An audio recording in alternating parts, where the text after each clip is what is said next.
नमस्कार, मैं हूं बालकृष्ण फरेजा। आप देख रहे हैं डेली लाइव। आइए शुरुआत करते हैं आज के मुख्य समाचारों की। निजी स्कूल संचालक पर टीसी की एवज में रुपए मांगने का आरोप। डीवाईएफआई कार्यकर्ताओं ने जिला शिक्षा अधिकारी को सौंपा ज्ञापन। जिले में कोरोना गाइडलाइंस का सख्ती से पालन करवाने की मांग। राष्ट्रीय युवक परिषद ने जिला कलेक्टर को सौंपा ज्ञापन। राजीव गांधी अटल सेवा केंद्र में आयोजित हुई कृषि अधिकारियों की वीसी। जिले में यूरिया की उपलब्धता को लेकर हुई चर्चा। टाउन में नगर परिषद के नजदीक 2 मोटरसाइकिलों की टक्कर में एक युवक हुआ घायल। सीड कंपनी ने जरूरतमंदों को मेडिकल सुविधा उपलब्ध करवाने के लिए शुरू की मोबाइल वैन। जिला कलेक्टर ने हरी झंडी दिखाकर किया रवाना। और अब समाचार विस्तार से।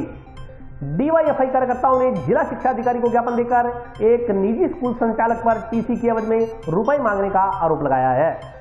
निजी विद्यालय के संचालक से बच्चों की टीसी दिलवाने की मांग को लेकर भारत की जनवादी नौजन सभा ने बुधवार को जिला शिक्षा अधिकारी माध्यमिक हंसराज जाजेवाल को ज्ञापन सौंपा। डीवाईएफआई पदाधिकारियों ने बताया कि राजकुमार पुत्र रामदास निवासी वार्ड नंबर 42 सुरेशिया मजदूरी पेशा करने वाला व्यक्ति है। राजकुमार के 2 बेटे राजवीर कक्षा 10 व हर्ष कक्षा 10 में सत्र 2019-20 में एक निजी विद्यालय में अध्ययनरत थे। राजकुमार ने जब अपने दोनों बच्चों को सरकारी स्कूल में प्रवेश दिलाकर अध्ययन करवाने के लिए उक्त स्कूल से बच्चों की टीसी देने की मांग की तो स्कूल संचालक की ओर से राजकुमार से 90,000 रुपए की फीस मांगी गई। जबकि राजकुमार का कहना है कि उसने अपने दोनों बच्चों की पूरी फीस स्कूल संचालक को समय समय पर जमा करवा दी थी। उन्होंने आरोप लगाया कि स्कूल संचालक की ओर से टीसी देने के एवज में 90,000 रुपए की नाजायज मांग करते हुए रुपए न देने पर टीसी देने से इनकार कर दिया। राजकुमार को टीसी न देकर निजी स्कूल संचालक बच्चों का भविष्य खराब करने पर उतारू है। डीवाईएफआई कार्यकर्ताओं ने चेतावनी दी कि अगर राजकुमार के दोनों बच्चों की टीसी नहीं दिलवाई गई तो मजबूर होकर आंदोलन का रास्ता अख्तियार करना पड़ेगा। जनवादी नौजवान सभा ने स्कूल संचालक के खिलाफ तुरंत प्रभाव से कार्रवाई करते हुए राजकुमार के दोनों बेटों की टीसी दिलवाने की मांग की है। इस मौके पर वेद मक्का सर, आमिर खान, राजकुमार, राजवीर राजपूत, हैप्पी सिंह, सुल्तान खान आदि मौजूद थे। वो टीसी नहीं दे रहे स्कूल वाले और वो रोप लगा रहे हैं हमारे पे झूठा। और मेरे फादर और मदर पे रोप लगा रहे हैं भी इन्होंने फीस नहीं दी है। ये हम फीस देते थे और वो रसीद नहीं देते थे हमारे को। वो कहते शाम को ले जाना, ऐसे कहते थे। अब हमारे को टीसी चाहिए, हम सरकारी स्कूल में पढ़ना चाहते हैं। के शिक्षा अधिकारी हनुमानगढ़ डीओ से आज मिले हैं।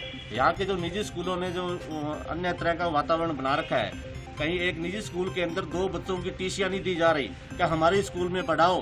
बच्चों के माता पिता गार्जियनों ने ये बोला कि हमारा बच्चा सरकारी स्कूल में पढ़ेगा। उसके बावजूद जब वहाँ टीसी मांगने जाते हैं तो गार्जियनों को धमकाया जाता है और गार्जियनों को कह रहा है कि हमारे 90,000 रुपये बाकी है, ताकि ये 2 बच्चे दूसरी क्लास से लेकर 2nd से लेकर 8th 9th तक वहीं पढ़े। इसके अलावा वो टीसी देने के लिए तैयार नहीं है। अगर बच्चों के भविष्य के साथ खिलवाड़ हुई तो निश्चित ही भारत की जनवादी नौजवान सभा आंदोलन करने में मजबूर होगी। कोरोना गाइडलाइंस का सख्ती से पालन करवाने की मांग को लेकर बुधवार को राष्ट्रीय युवक परिषद ने जिला कलेक्टर को ज्ञापन सौंपा। कोविड-19 नियमों की पालना सख्ती से करवाने की मांग को लेकर राष्ट्रीय युवक परिषद सदस्यों ने बुधवार को जिला कलेक्टर जाकिर हुसैन को ज्ञापन सौंपा। ज्ञापन में कहा गया है कि जिले में कोरोना का कहर दिन प्रतिदिन बढ़ता जा रहा है। इसका मुख्य कारण कोरोना गाइडलाइंस की सख्ती से पालना न होना है। इसके अलावा हाल ही में शादियों के सीजन में लोग शादियों में भीड़ काफी अधिक कर रहे हैं तथा उनके कारण कोविड-19 की पूर्णतः पालना नहीं की जा रही। परिषद सदस्यों ने मास्क नहीं लगाने वालों पर जुर्माना लगाने, शादी समारोह के दौरान औचक निरीक्षण कर गाइडलाइन की पालना नहीं करने वालों के खिलाफ जुर्माना में दंडित करने, पुलिस पार्टी की ओर से बाजार व मोहल्लों में प्रभावी गश्त करने, मास्क नहीं पहनने वालों पर सख्त कार्रवाई करने, टाउन व जंक्शन के बाजारों में भीड़ भाड़ वाले इलाकों में सामाजिक दूरी की पालना सख्ती से सुनिश्चित करवाने, जिले की बैंक शाखाओं में नो मास्क नो एंट्री की पालना करवाने आदि की मांग की है। ज्ञापन देने वालों में राष्ट्रीय युवक परिषद के प्रवीण जैन, सचिन त्यागी, रमेश छाबड़ा, रजनीश कटारिया सहित अन्य सदस्य मौजूद रहे। राष्ट्रीय परिषद ने प्रशासन को ज्ञापन सौंपा है, जिसके अंतर्गत हमने ये मांग उठाई है कि कोरोना से लड़ाई के लिए जो शादियां हो रही हैं और जो लोग हैं वो मास्क नहीं लगा रहे हैं। हम वैक्सीन का वेट कर रहे हैं, लेकिन जो फिलहाल हमारे पास वैक्सीन है वो है मास्क और हैंड वॉश। तो आज हमने ज्ञापन दिया, इसमें ये बोला है कि विशेष अभियान चलाया जाए, इसकी पालना सख्ती से कराई जाए। लोग समझाने के बाद भी मास्क नहीं लगा रहे हैं। एक विशेष अभियान के अंतर्गत हर जगह देखा जाए और स्ट्रिक्टनेस के साथ अभियान को चलाया जाए, जिससे हम कोरोना महामारी को रोक सकते हैं। सर्दियों का टाइम है और सर्दियों में ये बीमारी है, ये तेज गति से फैल रही है। इसको रोकना पड़ेगा, युद्ध स्तर पे अभियान चलाना पड़ेगा और हमने इसी संबंध में आज ज्ञापन दिया है। हमें आशा है कि विशेष अभियान चलाया जाएगा और सख्ती से जो नियम है उनकी पालना कराई जाएगी। कोरोना बढ़ गया है, जैसे ठंड आई, और इसके लिए पूरा प्रदेश इस बात चिंतित है, हमारे अधिकारी भी चिंतित रहते हैं। और आज परिषद ने विचार कर लिया, जैसे हर काम परिषद टॉप पे करती है, इसमें भी टॉप आएंगे हमने हर एक को मास्क लगवाना है। इसका ज्ञापन दिया हमने कलेक्टर साहब को आज, और उसमें ये लिखा है जो बिना मास्क वाले हैं उनको कठोर कार्रवाई की जाए। शादी ब्याह में भीड़ हो रही है, उसको अचानक चेक किया जाए, उनको खींचा जाए। उसके मोहल्ले में औरतें बैठी हैं उनको एक बार समझाया जाए, और बाजार में जो लोग फिरते हैं उनको एक बार समझाया जाए। बैंक के अंदर जो ग्राहक आ रहे हैं, मैंने कई ग्राहक ऐसे देखे कई बैंकों के अंदर बिना मास्क आ रहे हैं, उसमें भी हमने कहा कि नो मास्क एंट्री नहीं की जाए।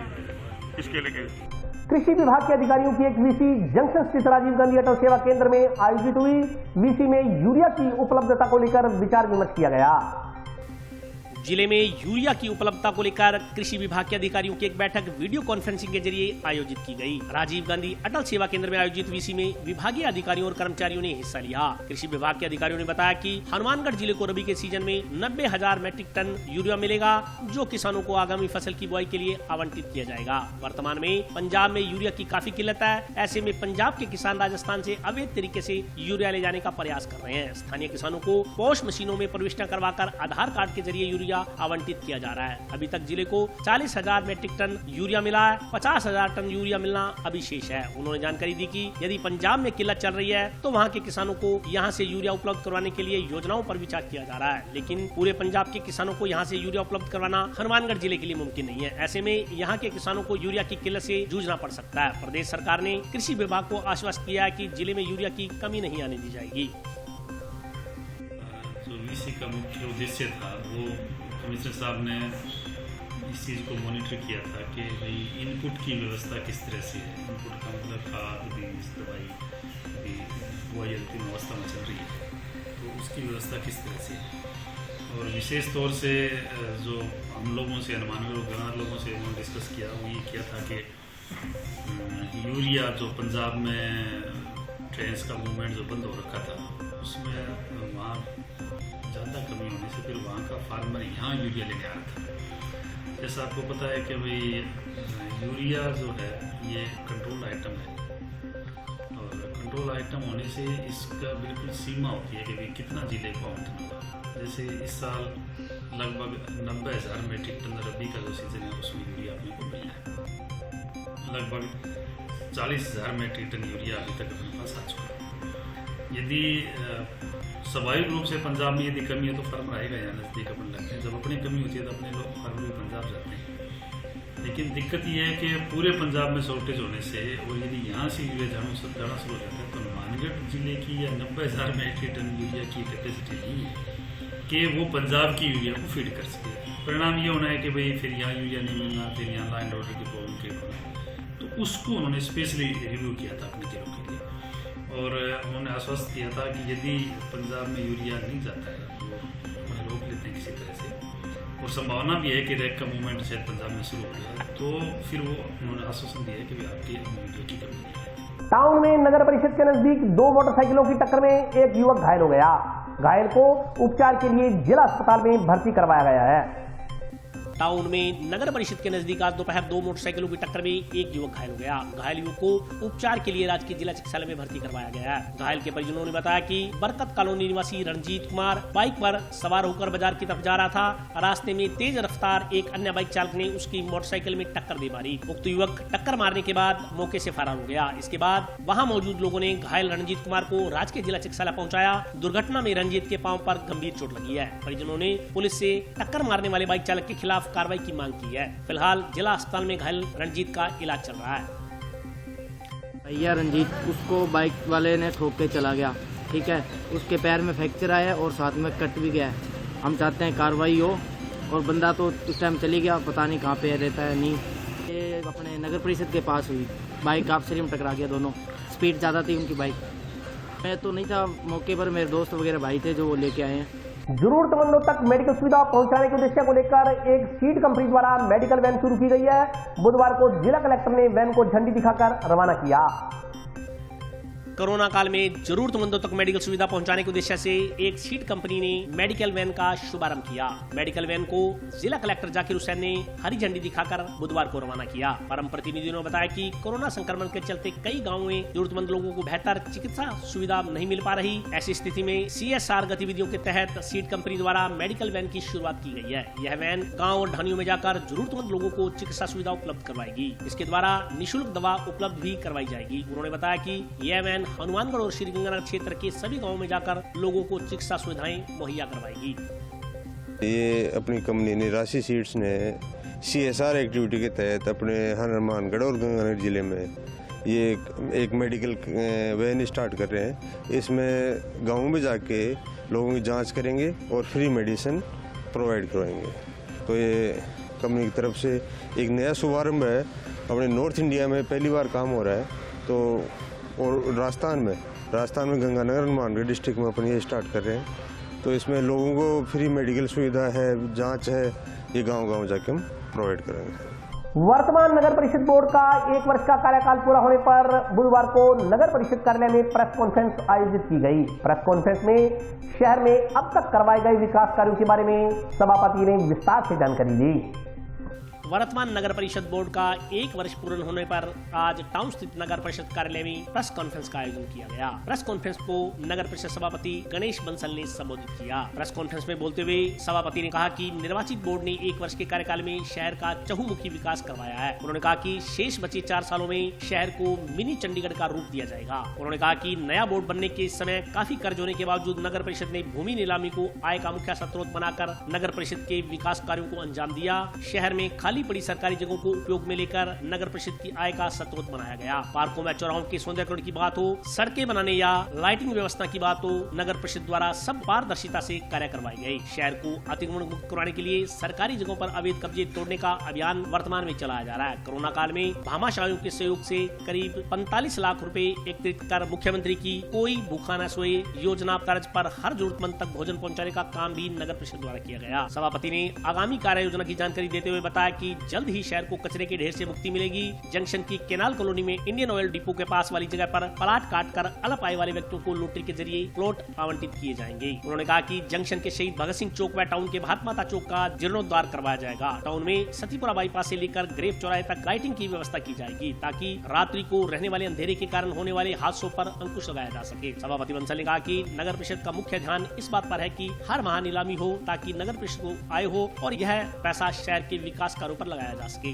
प्रेस कॉन्फ्रेंस में निर्माण समिति अध्यक्ष सुमित रेणवा ने कहा कि शहर में अत्यधिक सौंदर्यीकरण के कारण बाहर से आने वाले लोग भी शहर की प्रशंसा करने लगे हैं। उन्होंने कहा कि 1 साल के दौरान करवाए गए विकास कार्य अपने मुंह से बोल रहे हैं। 26 नवंबर 2019 को बोर्ड बनने के दिन से लेकर मार्च 2020 तक शहर में 57 निर्माण कार्य करवाए गए। इन पर 11 करोड़ 74 लाख रुपए की लागत आई। वहीं 1 अप्रैल 2020 से अब तक कुल 260 कार्य करवाए जा चुके हैं। इन पर 45 करोड़ 65 लाख रुपए खर्च हो चुके हैं। 1 साल के दौरान कुल 17 निर्माण कार्यों पर 57 करोड़ 40 लाख रुपए की राशि नगर परिषद की ओर से खर्च की जा चुकी है। उन्होंने कहा कि नवंबर 2019 से लेकर 25 नवंबर 2020 तक कुल 249 कार्यादेश जारी किए जा चुके हैं। इन कार्यादेशों के लिए 6 करोड़ 49 लाख रुपए की राशि जारी की जा चुकी है। प्रेस कॉन्फ्रेंस में उप सभापति अनिल खिचड़, निर्माण समिति के अध्यक्ष सुमित रेणवा सहित अन्य पार्षद मौजूद थे। नगर परिषद हनुमानगढ़ के चुनाव वर्ष नवंबर 2019 में हुए थे, जिसमें नगर परिषद के 60 वार्डों में चुनाव होकर 41 वार्डों में कांग्रेस पार्टी ने बहुमत प्राप्त कर नगर परिषद का सभापति पद प्राप्त किया था। निर्वाचित नगर परिषद बोर्ड का 1 वर्ष पूर्ण होने जा रहा है।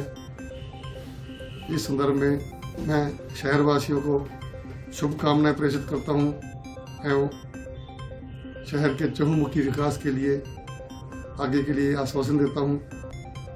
यहाँ तक कि बीजेपी कांग्रेस कोई नहीं, हमने किसी प्रकार का भेदभाव किया। हर पार्षद ने अपनी क्षमता से ज़्यादा बढ़कर कोरोना काल में जो ऐसा है वह ज़रूरतमंद व्यक्तियों को भोजन उपलब्ध कराया गया, पका हुआ भोजन उपलब्ध कराया गया, जिसके लिए टाउन जंक्शन के भामाशाहों से जन सहयोग से हमने राशि एकत्रित की। किसी भी व्यक्ति ने हमें राशि के लिए मना नहीं किया। करीबन 40-45 लाख रुपए की हमने राशि जन सहयोग से एकत्रित करके और गरीब व असहाय व्यक्तियों को, जरूरतमंदों को खाना उपलब्ध कराया। इसके पश्चात हमारे द्वारा 3 इंदिरा रसोइयों के अलावा 2 रसोइयाँ और संचालित की जा रही है। हमारे बोर्ड का यही प्रयास रहेगा कि हम हमारे CM साहब श्री अशोक गहलोत जी की तर्ज पर भी कोई भूखा नहीं सोए एवं माननीय विनोद कुमार जी के आदेशानुसार, निर्देशानुसार व उनके आशीर्वाद से हमारा यही प्रयास रहेगा कि हम शहर का सौंदर्यकरण बनाए रखें एवं शहर का सौंदर्यकरण और बनाएं, शहर को अतिक्रमण मुक्त करवाएं, शहर के पार्कों का व सड़कों का विकास करवाएं एवं शहर को जिला मुख्यालय जो दिखे एवं हमारा यही प्रयास रहेगा कि हम अपने कार्यकाल में इस शहर को मिनी चंडीगढ़ का दर्जा देवें। शहर के विकास के लिए किसी प्रकार की कोई कमी नहीं है। हमारे तकनीकी स्टाफ के द्वारा जो भूमि पड़ी है जिसे कभी आज तक किसी ने छेड़ा ही नहीं है, हम उनसे प्लानिंग कर करके और नीलामी करके आवंटित करके राशि एकत्रित कर रहे हैं ताकि शहर का विकास बाधित नहीं हो। 1 साल के अंदर काम करने की जो डिसीजन पावर गणेश राज जी बंसल ने दिखाई, मुझे आज तक किसी सभापति में दिखी नहीं। और इसी का परिणाम है कि आज बाहर से जो भी लोग आ रहे हैं, चाहे कोई यहाँ से गुजरता है, चाहे यहाँ के कोई रिश्तेदार आते हैं, वो लोग कहने लगे हैं कि हनुमानगढ़ की तस्वीरें बदलने लगी। निर्माण कार्यों में हमने पूरी पारदर्शिता रखी है। 60 वार्डों में समान रूप से काम करवाया है। हमारे साथी पार्षद जब भी कोई काम की डिमांड लेकर आए हैं, उन्हें तुरंत प्रभाव से तकमीना बनाकर निविदा लगाकर उसे कराया गया है। पिछले वित्तीय वर्ष में मार्च तक हमने 57 कार्य लगाए 11 करोड़ 74 लाख के। उसके बाद मार्च से लेकर आज तक हमने 260 कार्यों की निविदा की। कुल मिला के 370 कार्य हमने आज तक लगाए हैं 57 करोड़ 40 लाख के करीब, जिसमें से हमने 249 कामों का कार्य आदेश जारी कर दिया है 36 करोड़ 49 लाख के करीब, जिसमें ओवरब्रिज हनुमानगढ़ टाउन के पास प्रस्तावित पार्क, जो काफी समय से कभी किसी ने इस बात को फाइल उठा के भी नहीं देखा था कि ये भूमि किसकी है। हमारे सभापति गणेश राज जी बंसल ने इसके लिए प्रयास किया और जब उस फाइल को देखा, उसमें जो वक्फ बोर्ड का जो फैसला था वो नगर परिषद के पक्ष में था। तुरंत प्रभाव से डिसीजन लिया, कलेक्टर साहब से बात की और उसके लिए निविदा जारी की। करीब 1 करोड़ रुपए की निविदा उसकी लग चुकी है। जयपुर के सेंट्रल पार्क की तर्ज पर उस पार्क का निर्माण किया जा रहा है। और अभी वक्त है ब्रेक का, हाजिर होता हूँ छोटे से ब्रेक के बाद।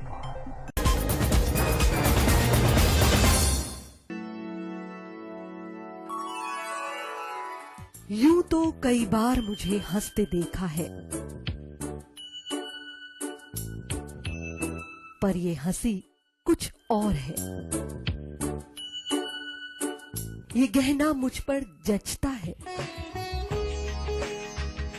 पर ये महज एक गहना नहीं, ये रूपरेखा है मेरे मन की, हंसती खिलखिलाती लहरों की, जो आतुर थी अब तक मुझ पर सजने को।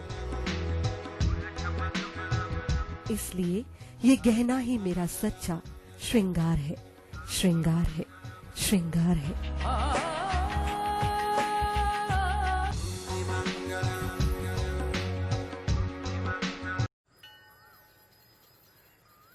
अरे बबलू, लॉकडाउन खुलते ही टहलने निकल पड़े।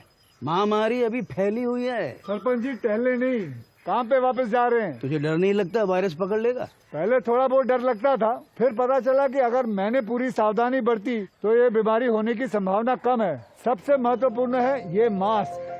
काम पर मास्क हमेशा पहनूंगा, समय समय पर हाथ धोता रहूंगा और दूसरों से हर वक्त कम से कम 2 गज की दूरी बनाए रखूंगा। खुद को, दूसरों को और अपने परिवार वालों को भी सुरक्षित रखूंगा। अरे भाई, मेरी जिम्मेदारी बनती है तुझे चेतावनी देना, सो दे दिया। जब देश के मेडिकल और स्वच्छता कर्मचारी रोज कोरोना वायरस से लड़ने का काम कर रहे हैं, तो हमारी भी तो जिम्मेदारी बनती है अपना काम करने की। बबलू, तुझे कुछ हो गया तो? हजारों लोग इस बीमारी को हराकर ठीक हो चुके हैं, और अगर किसी कारण मुझे ये बीमारी हो भी जाए तो सरकार ने अस्पताल में हमारे इलाज के लिए पर्याप्त व्यवस्था कर रखी है। ये घबराने का वक्त नहीं, एक दूसरे का हौसला बढ़ाने का वक्त है।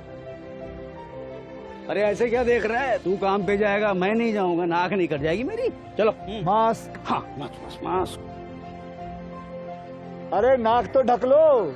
हाँ कोरोना वायरस से हमें लड़ाई जारी रखनी पड़ेगी, पर उससे डर कर नहीं, पूरी सावधानी के साथ डट कर चलिए। रुकी जिंदगी को आगे बढ़ाएं, देश को आत्मनिर्भर बनाएं। जय हिंद।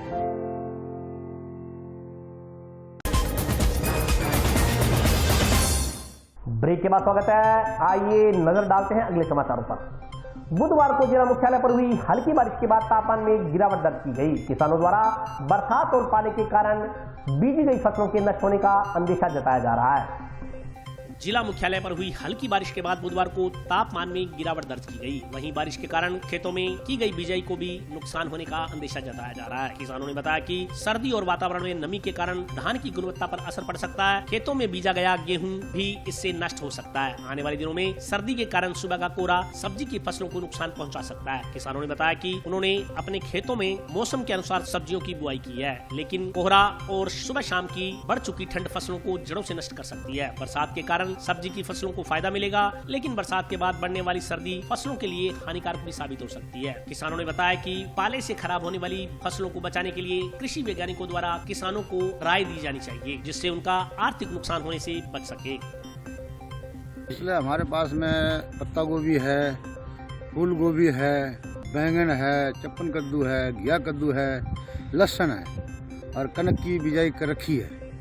तो इसमें जैसे ज़्यादा बारिश होती है तो कनक मतलब कुरंड हो जाती है, और जो बीजने वाली फसल पड़ी है, अभी कनक बीजने वाली पड़ी है, चावल लोगों को निकालने वाला पड़ा है, तो अभी तो उसमें कूटल ही पड़ा है खेत के अंदर। वो चलेगा कैसे, बरसात होगी तो बाकी ऐसी बरसात से कुछ नहीं होता है, ये तो ठीक है, ये खास बात है। धुंध में जैसे बर्फ़ पड़ने लग जाती है अगले महीने में, वो जम जाता है पत्ते के ऊपर, उससे वो पत्ती जल जाती है, उससे नुकसान होता है।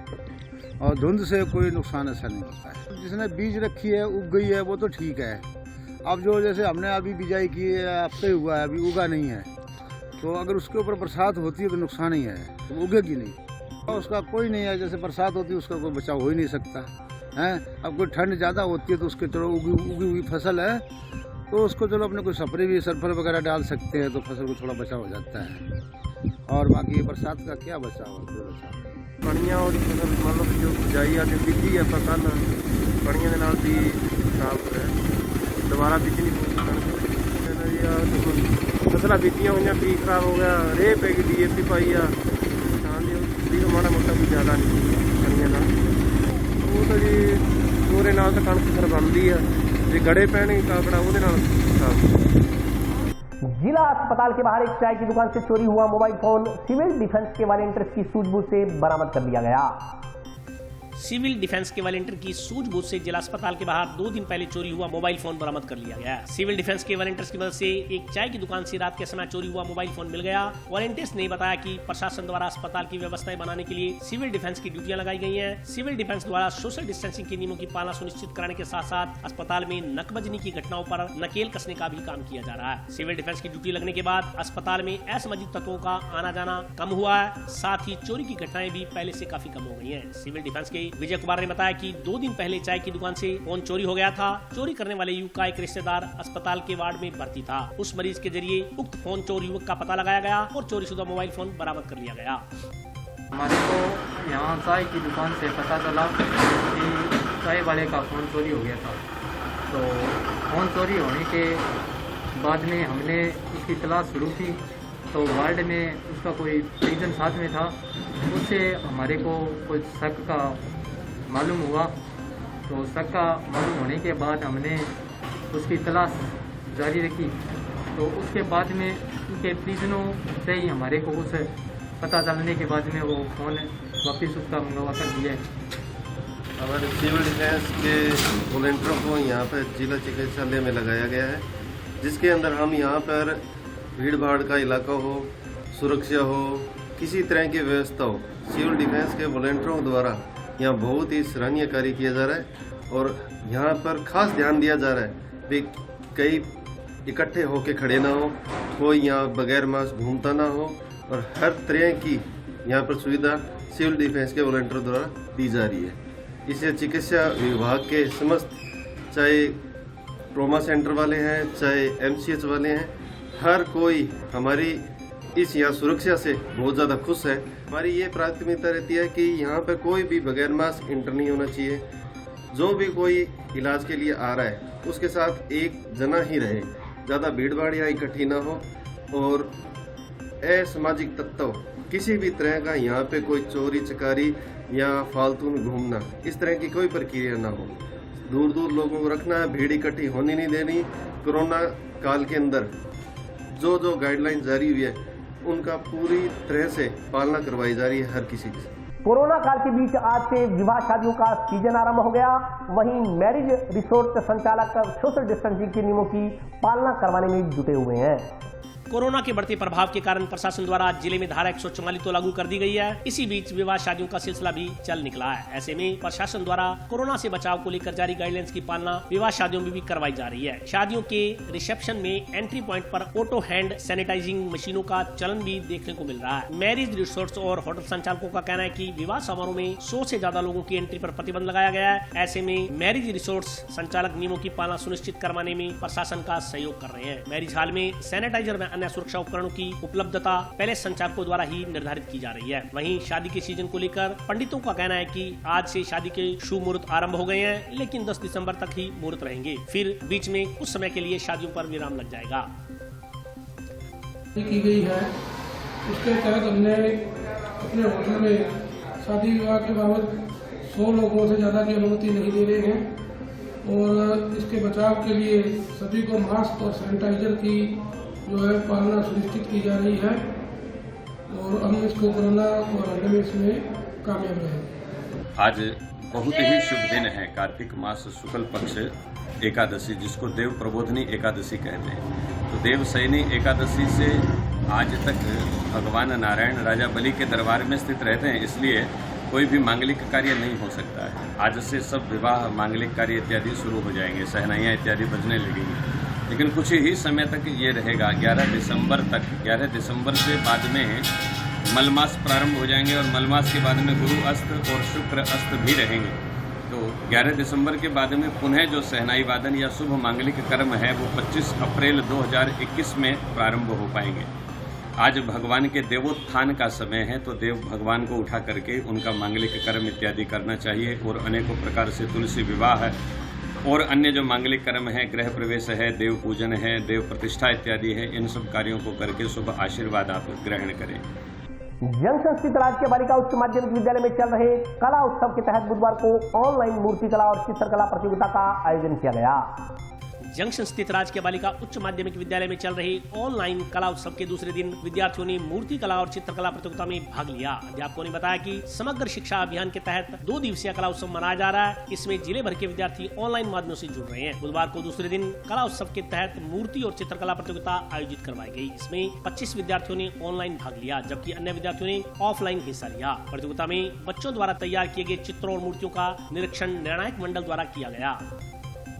आज मूर्तिकला, चित्रकला इनकी प्रतियोगिताएं हुई। 25 बच्चों ने ऑनलाइन भाग लिया और आपका बाकी ने ऑफलाइन लिया।